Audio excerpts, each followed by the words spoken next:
Hello everyone, welcome back to another video.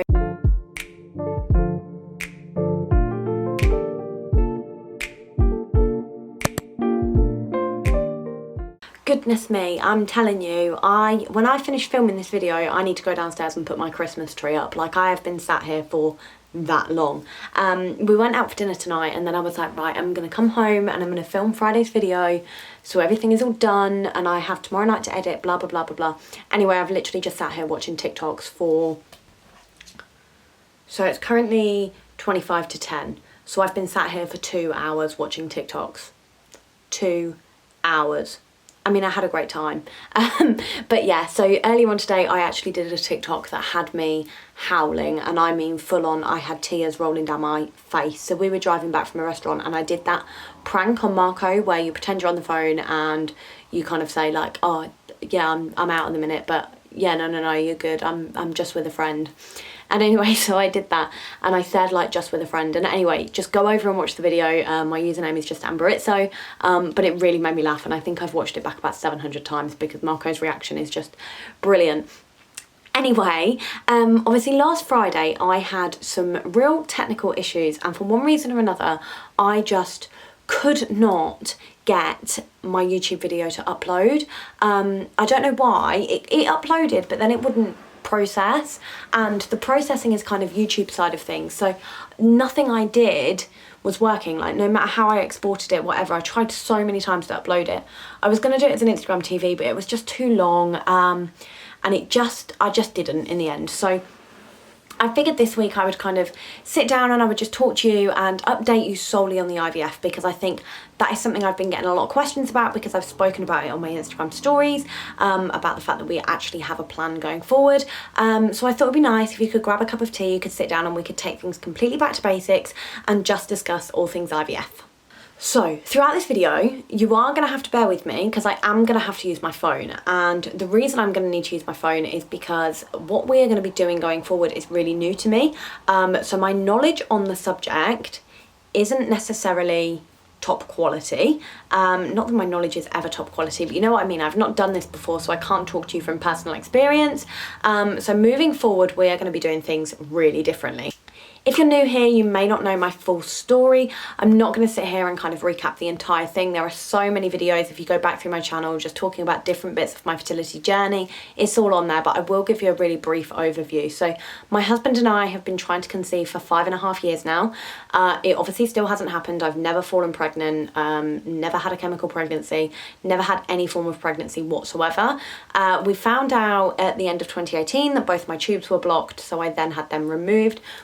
We have also found out that my husband has low morphology and there's also suspected DNA fragmentation with the sperm. So all in all, we are not the most fertile of couples. I'm completely infertile, he's got fertility issues. So when we have gone through IVF, the very first time we had no embryos that made it to transfer, so we didn't get a transfer. The second time, one made it to transfer, but it wasn't as developed as it should have been, and it ended in a big fat negative, no pregnancy. It didn't work, and we have none in the freezer. So we had been using a clinic in London called ABC IVF. ABC are like a sister clinic to a clinic called Create, and their prices are really low. The reason their prices are so low is because they do mild IVF, which means that your medication is nowhere near as high as it would be anywhere else. But on top of that, they like to keep things really basic and quite straightforward, which is kind of the reason we went there, because I didn't want anything more than a really mild, short protocol. I would rather have had 5 eggs at collection and one of them worked than have 30 eggs, feel really groggy and like none of them work. So that was the way we went. We kind of saw it as a bit of a quality over quantity vibe. So that's what we did, but obviously it didn't work. So when our last round failed, we had said that we weren't going to think about it for quite some time. We are not going to do round 3 until at least next autumn. So I have changed jobs, and my job at present is a 12-month fixed term contract. So as of June next year, we are unsure whether my contract is going to be extended and whether or not I will have a full-time permanent role, or whether or not I'm going to be looking for another job. If I am looking for another job, I need to have been in the job for a certain amount of time before I will qualify for the employer's maternity pay. And yeah, we've just decided that it's probably best if we wait until we're in that position. Mainly because I think, you know, we've spent so much money on the IVF itself that a lot of our savings have kind of vanished, and it just makes sense to do it that way. But if my contract does get extended, then we will kind of go as soon as I have that permanent contract. So the earliest we will be going again is probably around September next year, so September 2021. Whereas if I do need to start a new job, it will be around February, September. Ooh, that's a new month. It will be around February, March 2022. We always knew this was going to be the case. So when we finished round 2 and it failed, we decided that we were going to have a bit of a break. I was going to change jobs, etc, etc, mainly because I couldn't put myself through it again so soonly, wow, mainly because I couldn't put myself through it so quickly. So that's exactly what we did, and it was a really good idea. It was definitely the best idea that we've had with regards to the IVF. I'm really glad that we've done that, and I'm really glad that we made that decision. So that was the decision going forward. IVF was on hold. However, I kind of entered this quest, if you like, and started this journey. I hate that word. I feel like I'm on the X Factor. So I decided that I was going on this path to accept my life without children and accept that the IVF might never work, and kind of get my head around all that. And my reason for doing that was, well, if it doesn't ever work, then what do I do? Like, what am I going to do going forward? So maybe if I accept it now, then by the time we go into round 3, I'll be in a much better headspace. I've vocally said on here before, and I've vocally said on Instagram, that I have felt quite lost in the last few months. So our last round failed at the very beginning of lockdown in March. So over the last kind of 5 months, I have felt a bit lost and a bit like, well, what do I do now? Because this has been my life for so long.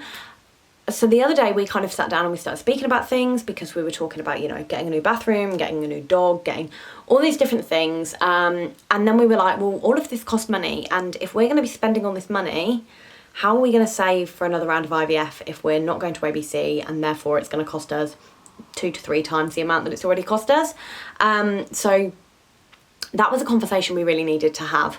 So we have done that, and we have come to a few decisions, which is what I'm going to talk to you about now. The very first decision that we've made is that we are not going to be going back to ABC. Now, this is by no means a slating of ABC. This is by no means me saying that they're a bad clinic. At the end of the day, we've had 2 full rounds with ABC. And if you are a straightforward case, I think they're brilliant. I have known people to go to ABC, fall pregnant first round.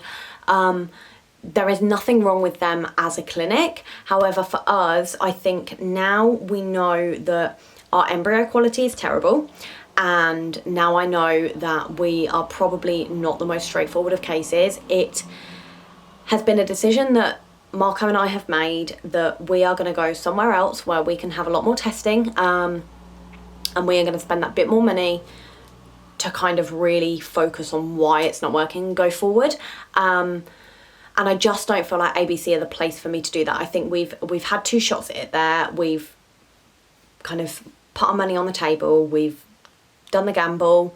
Whereas now I feel like now it's time to move on a little bit. So that's exactly what we're going to do. Now, in the UK, we've been having a look at 3 different clinics. So we have had a look at CRGH, we have had a look at Zeta West, and we've had a look at the Lister Clinic. Now, one of the consultants from the Lister Clinic, I actually met. It was 2019, it was last summer. So last summer I met one of the consultants from Lister Clinic at an IVF Babble retreat, and he was really lovely. And I spoke to him about our situation. This was before we'd had any rounds of IVF. And I really liked him. So it kind of swayed me going more towards that. So we worked out costs, and basically we've decided that we just want a bit more. We want some more investigations. We have decided that we want embryo testing. We have also decided that we want a more complex version of IVF. So I'll get onto this in a moment. But that was our reasoning for not going to ABC again, because ABC don't offer what we want going forward. So it wouldn't make sense for us to spend the money. So when we've been having a look, we have decided, so the second decision is that we have decided that we do want PGS testing. So unless somebody can tell us from a clinic that PGS testing would not be worthwhile for us, at the moment I am pretty set on having it. So we are very aware of the fact that when IVF fails, you kind of have an issue of embryo or environment. So my environment, my womb, as far as we're concerned, is absolutely fine. However, over the course of 2 rounds of IVF, we have had 16 eggs and only 1 has resulted in a successful embryo that has been implanted, and even that wasn't great. So the way we see it is that there is definitely an issue with the embryos, and they think that that is because of DNA fragmentation. We aren't going to bother getting that tested on the basis that, well, if it is, then the suggestion is ICSI and possible surgical removal. But again, it doesn't really increase the chances that much as far as I'm concerned. And Marco's also not particularly open to it, which is absolutely fine. It doesn't bother me at all. So realistically, that's the only option. The other option is that we test and it comes back and there isn't DNA fragmentation, but we still have to do ICSI. So either way, the result is the same. So to us, there's no point spending that money just for a definitive answer. So the way that we're doing it is that we're going forward, assuming and believing that there is DNA fragmentation problems, because it is the most logical solution when they have had a look at our embryos. So PGS testing, this is where I need my phone. So PGS stands for pre-implantation genetic screening. So basically what this does is it tests the embryos to make sure that there aren't any kind of chromosome abnormalities, as obviously if they are, it can cause problems with implantation. Now, I asked a lot of questions about this on my Instagram and asked whether or not people that had had them, whether or not people who had had the testing would recommend it. Some people came back as yes, some people came back as no. So it is quite a 50-50 split, I think, from what I gathered. But one of the reasons people don't want it doing is because sometimes if there's the slightest abnormality, they will discard of the embryo, whereas sometimes these abnormalities can correct themselves in the womb. I'm kind of at a point where I think, well, I have gone through this twice already. I feel like I would like, if they were going to transfer one, for it to be as good as it can be. So it's not something that bothers me too much. My only concern is that we would have, say, 2 embryos and they both had abnormalities and that was it. We were left with nothing. So that's my only concern with it, but that is something that we are definitely going to speak to the consultants about, as I would like to know why our embryos are shocking, why they're not working, why they're not implanting. So going forward, I think that's probably one of the best things for us to do. The second thing that we've decided is that we want to try IMSI. So what we have been having is ICSI, which is what they suggest when things like the morphology is low. So when there is sperm issues, ICSI is what they kind of suggest, which is basically where, rather than just picking up any old sperm and fertilising it with the egg, they put it under a bit of a microscope and pick out the best sperm to fertilise with the egg. So IMSI, which stands for, IMSI is a few words I can't say. Intracytoplasmic morphologically selected sperm injection. Right, so basically it's ICSI, but up a gear.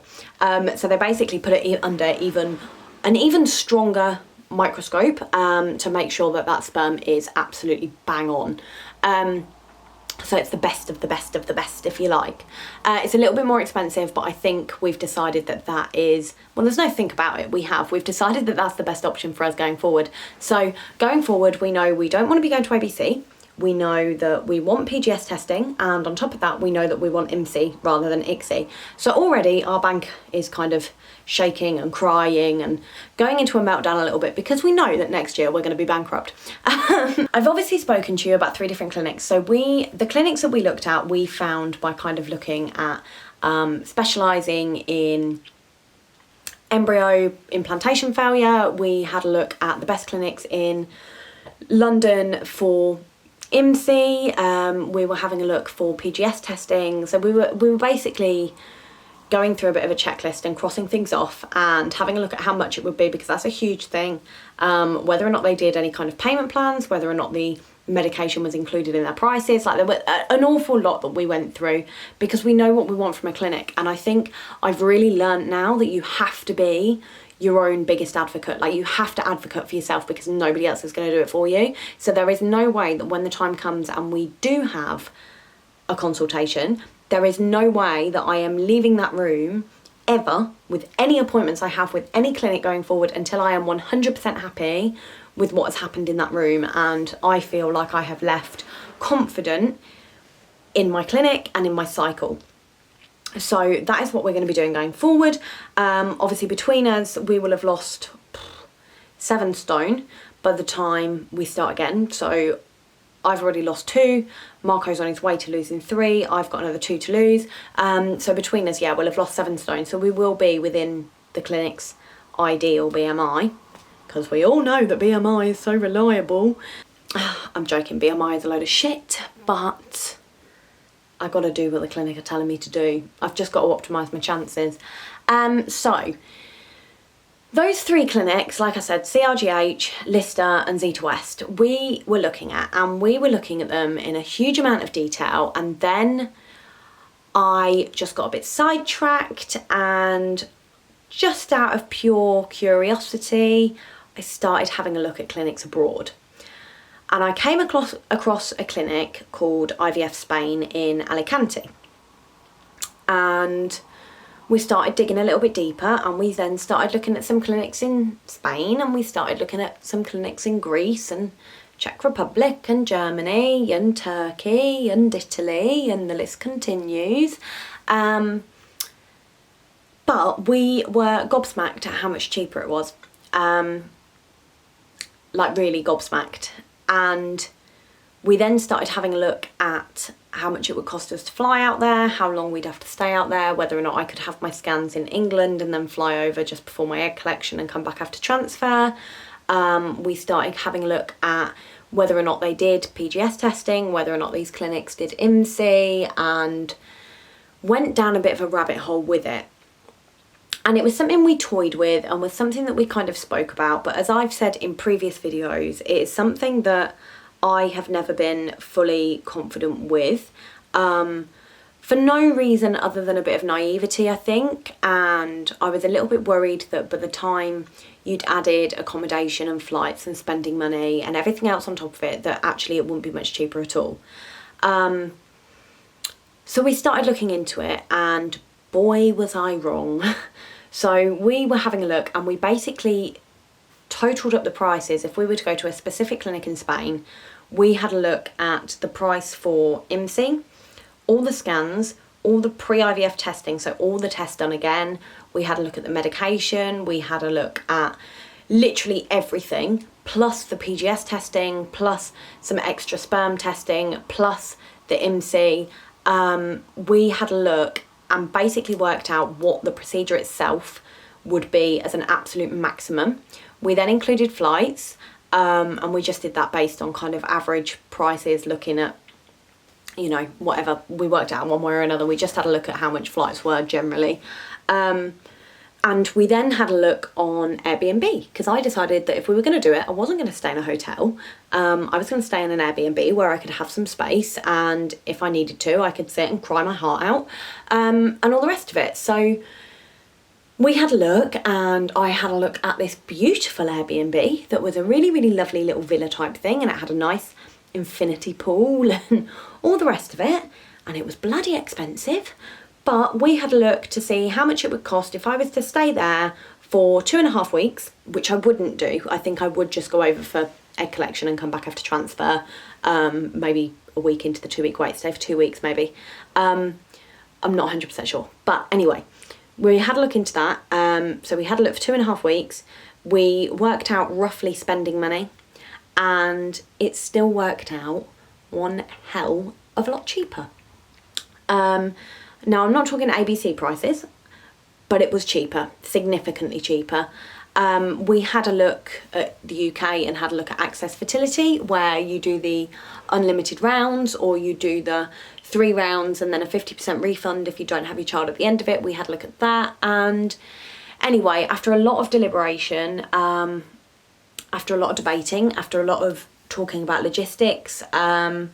We have decided that we are going to go abroad for round 3, which both terrifies me and excites me beyond belief. So I have joined an awful lot of Facebook groups for the different clinics. We're not 100% sure. We think we have a clinic, but we aren't 100% sure just yet. We're kind of toying between a couple at the moment, but I think I know which way I'm leaning a little bit more. So I will share that with you in due course, but at the moment, until I'm sure, I'm not going to share that. But it's excited me because I think we have just, like, the way we see it is that we're just like, we're going to get a bit of a holiday out of it at the same time. And yes, okay, I'll have my egg collection, and yes, okay, I'll have a transfer, and it will be awful just like it always is, but it'll be awful in heat on a beach by a pool, eating ice cream on a Mediterranean diet, maybe, eating fish and paella and non-alcoholic sangria. And yeah, it just, I don't know, I just feel really good about it. I feel like I'm really on the right track with it, that it's definitely what we want to do, and I feel excited. And I'm not gonna lie, there was part of me that thought the vlogs are gonna be amazing. Like, you know, when people go abroad and they do these videos and they're like, what I pack in my suitcase, and there's me with drugs and loads and loads and loads of drugs. So yeah, that is the plan. And I'm very excited, and I feel like I'm finally at a point where I feel settled, because I think as much as I can try and accept that it might never happen, and I understand that, and I've kind of resigned to that, I don't think I'll ever accept it until it happens. And Marco and I had this conversation tonight when we went out for dinner, and it was, we will know when the time is there. We will know when enough is enough. And at the moment, we're a long way off that yet. We're years away from that just yet. But I feel good. I feel good, and I feel positive, and I feel like the next round will be different, and it will be needed. And it will also be abroad. So bikini shopping this time next year. And yeah, so that's the plan going forward.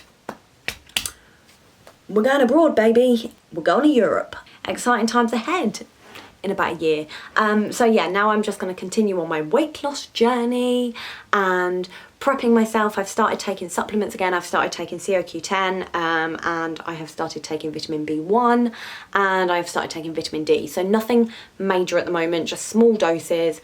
And then after Christmas, we're going to ramp it up a gear, and just quite literally smash the shit out of supplements. So yeah, after Christmas, it's going to be full steam ahead, as I would like 9 months of being on it with supplements. So like, there is no way that our bodies are not fully prepped for this.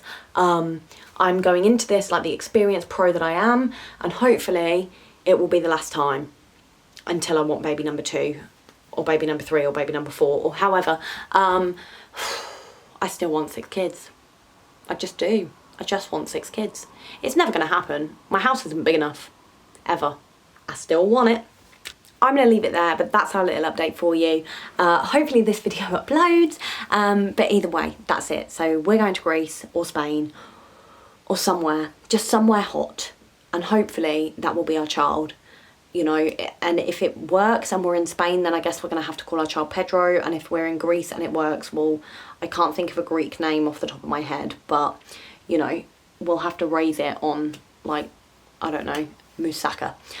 If you like this video, then do make sure that you leave me a nice big thumbs up, leave me a little comment down below, let me know what videos you want to see going forward, and do make sure, if you haven't already, that you subscribe to this channel. I am always on Instagram, so if you don't follow me on there, it's amber.itso, and I'm also dropping new blog posts all the time at the minute at amberitso.com. So I will see you during the week on Instagram, and I will see you on Tuesday for another video. So I'll see you then. Take care. Bye.